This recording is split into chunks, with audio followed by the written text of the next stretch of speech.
बिस्मिल्लाहिर्रहमानिर्रहीम। अस्सलाम वालेकुम। आज 16 सितंबर है और दिन है सोमवार का, यानी सोमवार का आगाज़ हो गया है और इस वक्त टाइम है सुबह के 3:39।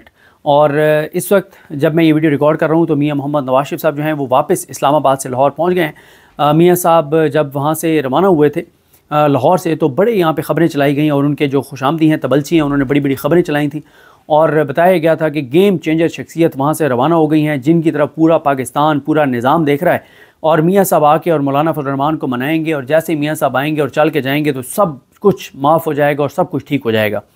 ये उसी तरह से है जैसे मियाँ साहब जब पाकिस्तान वापस आ रहे थे तो उस रास्ते में या उससे पहले सऊदी अरब गए तो वहाँ पे यहाँ पे ये बताया गया कि बहुत बड़ी डील मियाँ साहब करके आ रहे हैं, अरबों डॉलर निशावर कर देगा सऊदी अरब।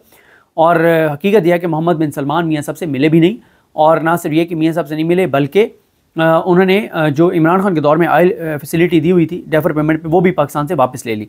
फिर मियाँ साहब अपना कोई ज़ाती कोई इवेंट अटेंड करने के लिए या कोई निजी इवेंट अटेंड करने के लिए चाइना गए या वहाँ कोई अपने बिज़नेस के सिलसिले में गए, जो भी मामला था। तो उस वक्त भी कहा गया कि जनाब बहुत बड़ी खबर आ रही है और CPEC 2 के ऊपर ये हो जाएगा वो हो जाएगा। और बाद में पता चला कि वहाँ पे मियाँ साहब को कोई दर्जा चहारुम का भी वहाँ पे उनकी हुकूमत का कोई एहलकार जो है वो उसने मियाँ साहब से, चाइना के किसी दर्जा चहारुम के भी एहलकार ने उनसे हुकूमत से वाबस्ता उसने मियाँ साहब से मिलना पसंद नहीं किया और तमाम तर कोशिशों के बावजूद मियाँ साहब से कोई बड़ी हाई प्रोफाइल मुलाकात वहाँ पे नहीं हो सकी। तो ये हुआ।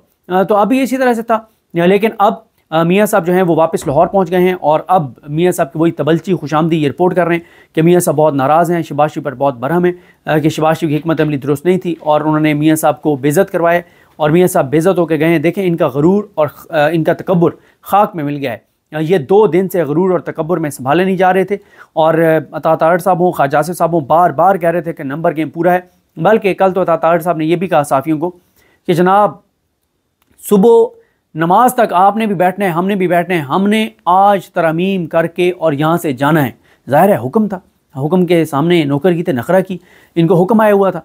लेकिन 2 दिन के इजलास, 2 दिन पूरे पाकिस्तान की नज़रें पार्लियामेंट पर रहीं, मौलाना साहब के घर पर रहीं, कोई आ रहा है कोई जा रहा है। अब ये हो गया, बड़े बड़े इन्होंने दावे किए गए। अंसार अब्बासी साहब ने बहुत बड़ी खबर लगाई थी कि 2 तिहाई अक्सरियत जो है वो हुकूमत के पास मुकम्मल है और आइनी तरमीम आराम से हुकूमत करवा लेगी। लेकिन अंसार अब्बासी साहब की 20 बाकी खबरों की तरह ये खबर भी झूठ निकली, गलत बयानी निकली।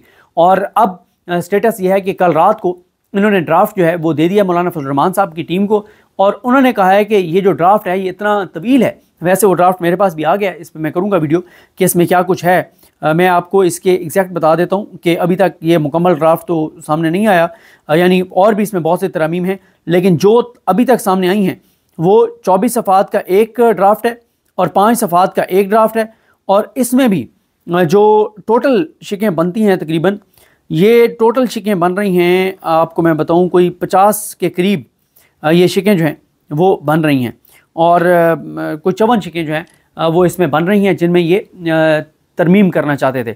अच्छा, ये उसी तरह से तरमीम है जिस तरह से इन्होंने PDF 1 में नैब तरमीम की थी और सारे चोरों, डाकुओं, लुटेरों के वकील बैठ गए।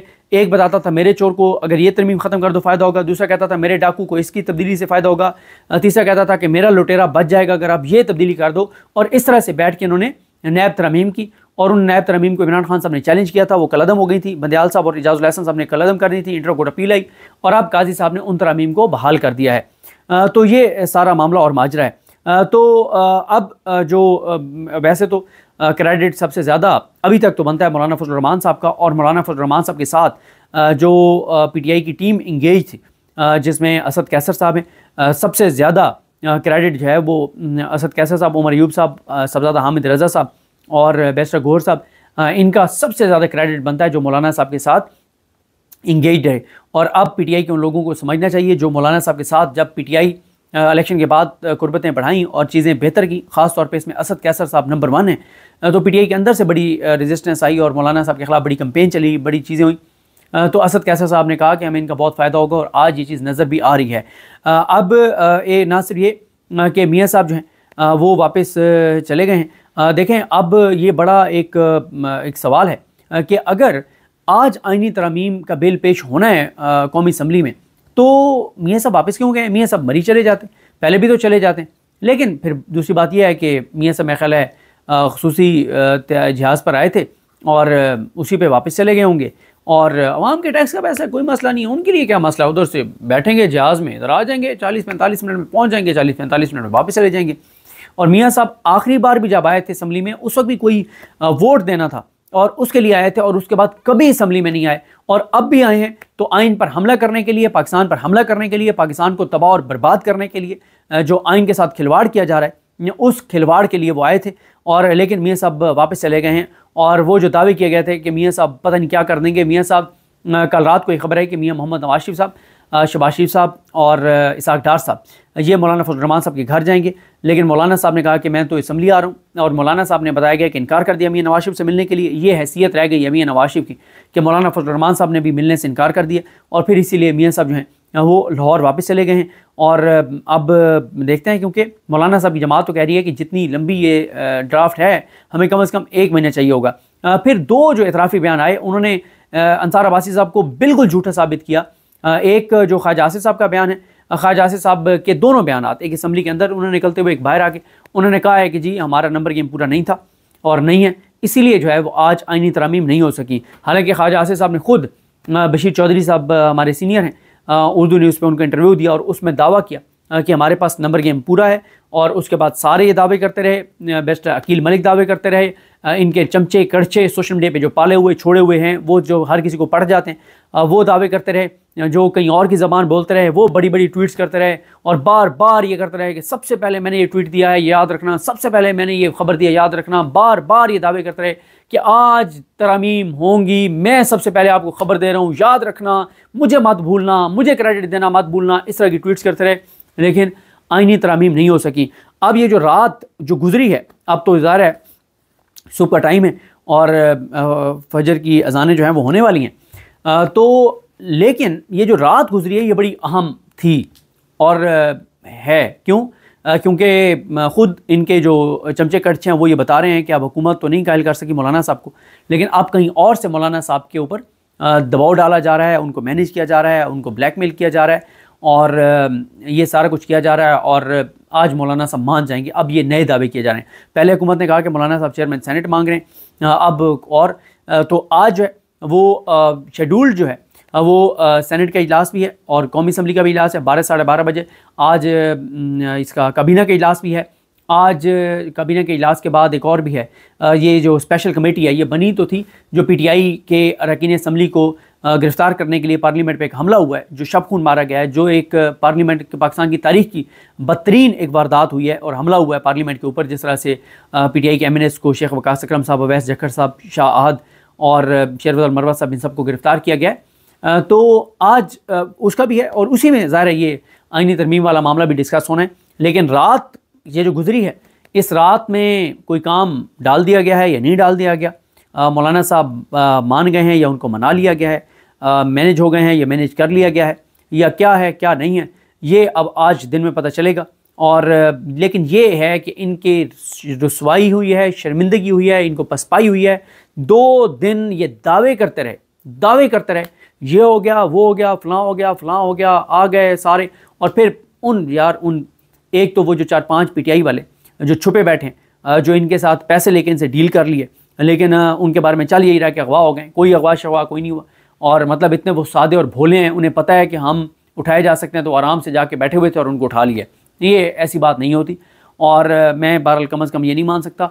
और दूसरा, एक और हुकूमत की इत्तेहादी जमात, जिन बेचारों को वॉशरूम भी जाने की इजाज़त नहीं थी और वो कहीं नहीं निकल सकते थे, और उनके साथ कुछ लोग थे और उनको मुकम्मल तौर पे डरबे में बंद करके रखा हुआ था, क्योंकि उनका करैक्टर ढीला है। उनका करैक्टर इतना ढीला है कि उनके बारे में पता है सबको कि वो बिक जाते हैं, पैसों पे बिक जाते हैं, बातें बड़ी बड़ी करते हैं और दावे बड़े बड़े करते हैं, और फॉर्म 47 वाले हैं। और वो ऐसी जमात है जिसका एक भी MNA जो है वो फॉर्म 45 का नहीं है, सारे फॉर्म 47 के हैं। तो उनका करैक्टर क्योंकि इतना ढीला है कि उनके बारे में ये था कि बिक सकते हैं, तो लिहाजा इनको तो डरबे में बंद करके रखो। और बाकी भी जब निकल रहे थे ना असम्बली से, तो वो फुटेज आप देखें, वो मेरे ख्याल फवाद चौधरी साहब ने उसको को ट्वीट भी किया हुआ था, किसी ने ट्वीट की हुई थी। मतलब इनके अंदर कोई शर्म की रत्ती बराबर भी नहीं रहेगी। इन इज़्ज़त नफ्स इन्होंने कुर्बान कर दिया है, खुददारी, गैरत, सब कुछ इन्होंने कुर्बान कर दिया है कि तारीख में इनकी आने वाली नस्लें भी देखेंगी कि हमारे जो बड़े थे ये किस तरह से डरबे में इनको बंद करके रखा हुआ था, भेड़ बकरियों की तरह। और जानवरों की तरह, और ये जिस तरह मुर्गियों की तरह, और ये निकल रहे हैं डरबे से, असम्बली से ऐसे निकल रहे हैं, इनको बंद करके अंदर कहीं रखा हुआ था कि कहीं इधर उधर नहीं होना। और मसला ये है ना कि इनके ऊपर इनकी अपनी जमात, इनको लाने वालों को भी एतमाद नहीं है। उनको पता है कि जो इतने घटिया हैं, जो है वो पैसे दे के बने हैं, जो इतनी तजलील के साथ बने हैं, जो अल्लाह के 99 नामों के नीचे खड़े होकर झूठे जिन्होंने हलफ उठाए हैं, ये कुछ भी कर सकते हैं। इसलिए इन सारों को डरबे में बंद करके रखा हुआ था, जानवरों की तरह और भेड़ बकरियों और मुर्गियों की तरह इनको नहीं निकलने दिया जा रहा था। तो अब वो भी शायद बेचारे थोड़ा सा उनको भी 2-4 दिन मिल जाएं। और असल जो एक सारा सरप्राइज़ था वो हफ्ते वाले दिन सुप्रीम कोर्ट ऑफ पाकिस्तान, जो सुप्रीम कोर्ट ऑफ पाकिस्तान की वजाहत आई, वो बहुत इंपॉर्टेंट थी। फिर यहाँ तक हमारे दोस्त हैं ज़ुबैर अली ख़ान और उमर जट और रिजवान गलज़ई साहब, 3 के नाम से अपने यूट्यूब चैनल पे प्रोग्राम करते हैं, बड़े ज़बरदस्त रिपोर्टर हैं। और 2 दिन से वो पार्लियामेंट के अंदर मौलाना साहब के घर के बाहर, वो तो मेरा ख्याल है सोए भी को मौलाना साहब के घर के बाहर ही हैं, क्योंकि 2-2.5 घंटे बाद वो दोबारा एक्टिव थे। तो उनमें से एक तो ये बता दूँ कि ज़ुबैर अली ख़ान साहब ने जो है वो मुसवदा हासिल कर लिया है, उन्होंने मुझे भेजा है जो मुजव्ज़ा आईनी तरमीम है। तो उन्होंने एक तो ये बात, दूसरा उन्हीं के प्रोग्राम में उमर जट साहब ने ये बताया है कि जनाब मौलाना अपना आसिफ अली ज़रदारी साहब क्योंकि बहुत बीमार हैं, तो वो रात को सोने के लिए नींद की गोलियां खाते हैं। तो उनको बड़ी अहम शख्सियात की जानिब से मैसेज भिजवाया गया था और उनकी जो टीम है उनको कहा गया था कि आज ज़रदारी साहब को आपने नींद की गोली नहीं खिलानी, आज मौलाना साहब को आपने रात देर तक जगाना है, क्योंकि जैसे ही आईनी तरमीम पेश होगी और पास होगी कौमी असम्बली से, तो साथ ही सेनेट में होगी, तो साथ ही वो फ़ौरन सदर को भेज दी जाएगी और सदर जो है वो रातों रात साइन कर देंगे।